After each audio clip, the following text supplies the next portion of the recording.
Okay, so now that we've discussed the down bow and the up bow, I'm going to briefly just talk about the bow change itself. And when you're changing the bow, one of the most important things that we try to do is to keep the bow change smooth. And then in order to do that, we often lift the bow or try to do something fancy with the bow. Like for example, at the tip, we kind of lighten the pressure in the hopes that that softer, being softer, it will just kind of soften basically the blow of changing direction. Also at the frog, we tend to do things like excessive follow through with the fingers. Both ideas are not exactly, I think, very effective. First of all, the idea of changing the weight or anything as you change the direction of the bow is not good. So when you want to make a sound, right, there's placement of the bow, there's the speed that the bow is going at, and there's also the other ingredient that's involved is the weight. If you think about it, if you're going to change the direction of the bow, the most sensible thing that you can do to keep the bow change as smooth as possible is to keep the sound the same after you change the bow. So I mean, just keep the placement, the speed, and the weight in the bow stroke the same instead of trying to change it. So if my bow is going this speed, then I just push it the other way and just keep the bow going the same speed and the same weight instead of trying to change the speed or the weight, and thereby causing some kind of ruckus. So besides lightening up the bow, trying to weaken the sound as you change the bow stroke. I've also seen people have jerky motions, like, okay.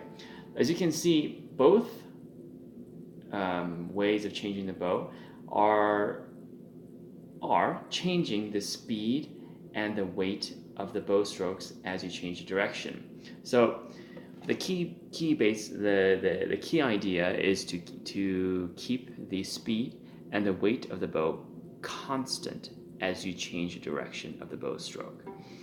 Now the other issue of trying to do excessive follow through is actually not that effective technically. People think that when you see the hand go like,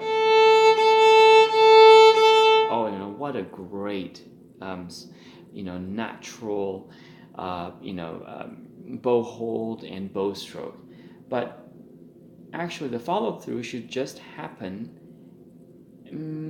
just enough so that it's just enough to follow the fingers, right, are moving just enough to follow the upper the movement of the upper arm. Just like, let's say you're painting, right? If you're painting and your upper arm is moving the paintbrush, right, you don't need to over exaggerate the little muscle movements, okay, that are a result of a relaxed arm. Same thing with violin. Often exaggeration with the index finger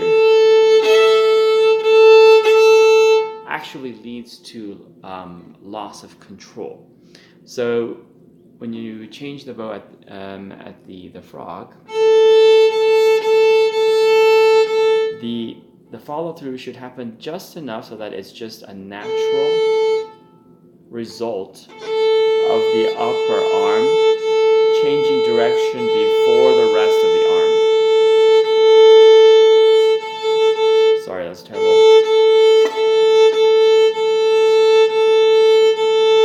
So the upper arm falls first, and as a result, there's a little bit of a follow through, but nothing like that. Okay? All right, so that's a quick basic tip that should solve like more than 90% of the issues that people have with bad bow changes. In terms of getting like legendary bow changes, like supposedly Pablo Casals had, or what's it, George Inesco apparently had, amazing bow control and bow changes. That begins, I think, with these principles and with a lot of attentive doing, practicing and trying, experimenting um, uh, of these long, smooth bow strokes. It's kind of like just like soccer or basketball, right? You learn the basics of dribbling, right?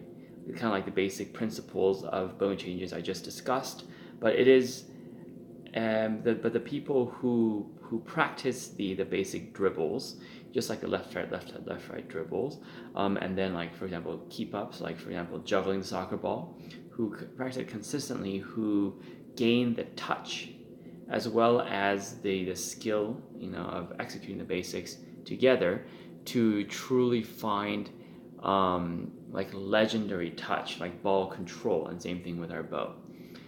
So applying these concepts to slow songs, open strings, scales continuously, okay, will lead to beautiful bow changes and the ability to be very expressive with the bow. All right, thanks. Bye.